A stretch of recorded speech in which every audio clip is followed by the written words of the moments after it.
అదే RTV app వార్తల్ని క్షణాల్లో చదివే అవకాశం ఉంటుంది. ఒక న్యూస్ పేపర్, ఒక టెలివిజన్ ఛానల్ మీ చేతుల్లో ఎప్పుడూ ఉంటాయి.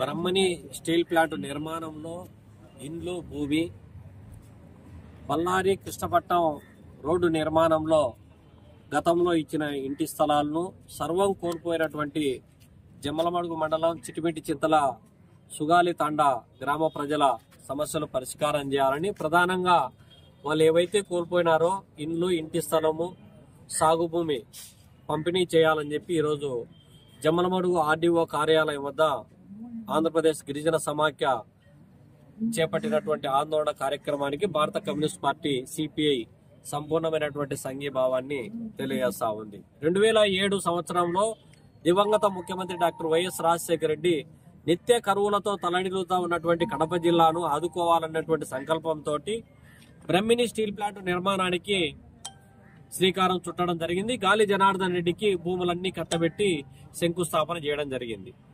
బ్రహ్మిణి స్టీల్ ప్లాంట్ నిర్మాణం కోసం అక్కడ ఉన్నటువంటి చిటిమిటి చింతల గ్రామంలో దాదాపు 150 కుటుంబాలు, అప్పటికి ఉన్నటువంటి 150 కుటుంబాలు భూములను, ఇళ్లను, మొత్తం యావత్ ఆస్తిని కోల్పోవడానికి సిద్ధపడినారు.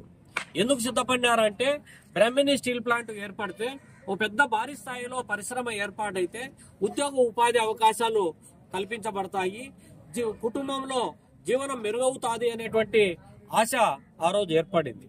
కానీ ఆ రోజు నుంచి ఈ రోజుకి దాదాపు 15 సంవత్సరాలు అవుతా ఉన్నా కూడా బ్రహ్మిణి స్టీల్ ప్లాంట్ నిర్మాణం జరగలేదు. కానీ ఆ నిర్మాణంలో కోల్పోయినటువంటి భూములు కోల్పోయినటువంటి వాళ్ళకు ఇప్పటికీ కూడా అక్కడ సాగు చేసుకుంటున్నటువంటి వాళ్ళకు ఏదైనా పంట దెబ్బతింటే ఇన్సూరెన్స్ క్లెయిమ్ చేయడానికి. మరిన్ని వీడియోస్ కోసం ఛానల్ ని సబ్స్క్రైబ్ చేయండి. లేటెస్ట్ అప్డేట్స్ కోసం వాట్సాప్ ఛానల్ ని ఫాలో చేయండి. అండ్ లింక్ డిస్క్రిప్షన్ లో ఉంది.